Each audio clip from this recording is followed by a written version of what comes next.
Hello, my dear students, and welcome back. Your exams are just around the corner. I know, but don't you worry.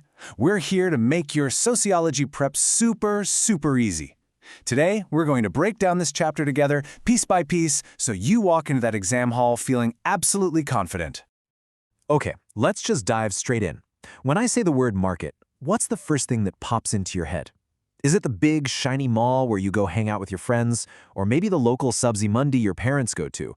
Or, is it an app on your phone, like Amazon or Myntra? Well, guess what? You're right about all of them. But today, we're going to put on our special sociologist glasses and see the market in a whole new light. So, we are diving into Chapter 4 from your textbook, The Market as a Social Institution. Now, I know, that title sounds a little heavy, a little academic, doesn't it? But trust me, by the time we're done, you'll see how simple it really is. I promise.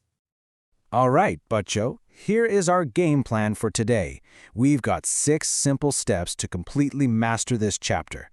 We'll look at what a market really is, sociology's unique take, a peek into India's history, how brands and capitalism affect you, globalization, and of course, some super important exam questions. Let's get going. So, first things first, a market is way more than just a place for shopping. Think about it. It's a physical place, sure, but it's also a gathering of people, and sometimes it's just an idea. It's this amazing meeting point for people, culture, and money. And here is the biggest idea of this whole chapter. For a sociologist, a market isn't just about buying and selling. It's a social institution. What does that mean? It means it's structured by our society, our culture, and our relationships, just like family or marriage or caste are. It's not separate from our social life, it's a part of it. Okay, so I'm sure you've all learned about markets in economics, right? So how is what we're learning in sociology any different? Well, let's find out. It's actually pretty interesting. So here's the main difference. Economics, it mostly looks at numbers, things like price, profit, supply, and demand. It sees the market as this separate thing that runs on its own logic. But sociology comes along and says, wait a minute, a market is not in some separate bubble. It's socially embedded. That's a key phrase, remember it. It just means markets are tangled up with our social groups, our culture, and our relationships. You might have heard of this famous idea in economics from Adam Smith, the invisible hand. The idea is that if everyone just looks out for their own profit, an invisible force will guide the market and make everything work out perfectly for society. But sociologists look at this and say, not really.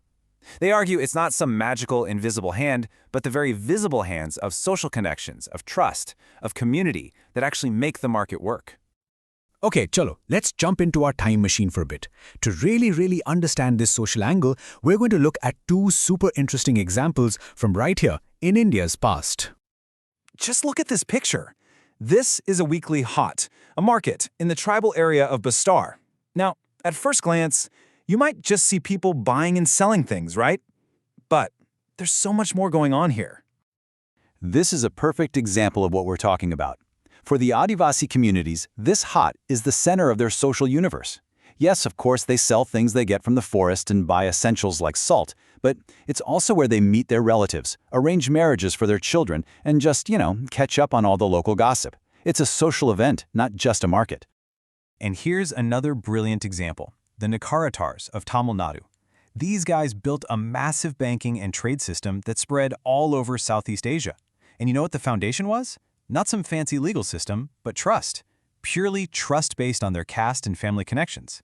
They even had their own kind of credit note called a hundi, which worked simply because everyone in their community trusted each other. Amazing, right? Okay, enough history. Let's come back to today. How does all this connect to your world? To your smartphones, your favorite brands, your Instagram feed? Let's see how the market touches our lives every single day. This is a fantastic question from your textbook, and it really makes you think. Why do we pay 20-30 rupees for a bottle of water, something that was always free from nature? What on earth happened? The answer is one big, important word: commodification. It's a simple idea, really. It's when you take something that was never for sale before, like water or even someone's ability to help you with your homework, and turn it into a product you can buy. Think about it. Coaching classes for exams, marriage websites, all of these are examples of commodification happening right in front of us. Now, a very important sociologist, Max Weber, he gave us this brilliant idea. He said that the things people buy aren't just things. They're closely linked to their status in society. He gave us the term status symbol. And this is so true today, isn't it? Just think about it. The brand of mobile phone you have, the logo on the t-shirt you wear, these aren't just a phone or a shirt anymore. They've become modern status symbols. They send a message to everyone about our lifestyle, about who we are or who we want to be. Okay, now let's zoom out and look at the whole planet. That little shop in your neighborhood, did you know it's connected to the entire world? How? One word: globalization. Let's take something like a cool new pair of sneakers. The design might happen in America. Then they get made in a factory, maybe in Vietnam.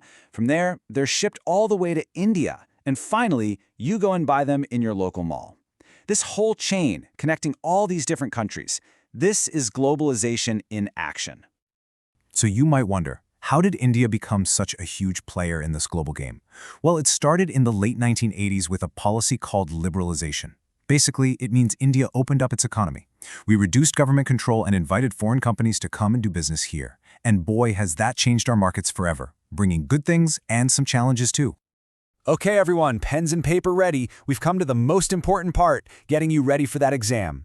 Let's look at a very common question and exactly how to answer it to get full marks. Okay, this is a question that comes up a lot, so pay close attention. How do caste and kin networks contribute to the success of a business? Basically, how do family and community connections help in business? Let's break it down into easy points. It's simple. Just remember these 4 points. 1. It builds a lot of trust. People prefer to do business with those they know. 2. It makes getting money or credit much easier. Remember the Hundi system?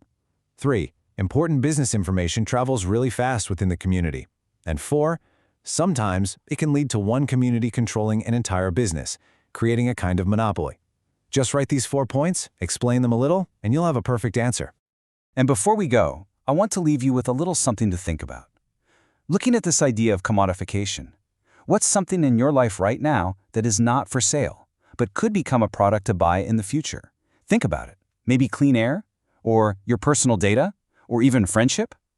Thinking about questions like this will really help you understand this chapter on a deeper level. All right, that's it for me. Study hard. I know you'll do brilliantly. All the best.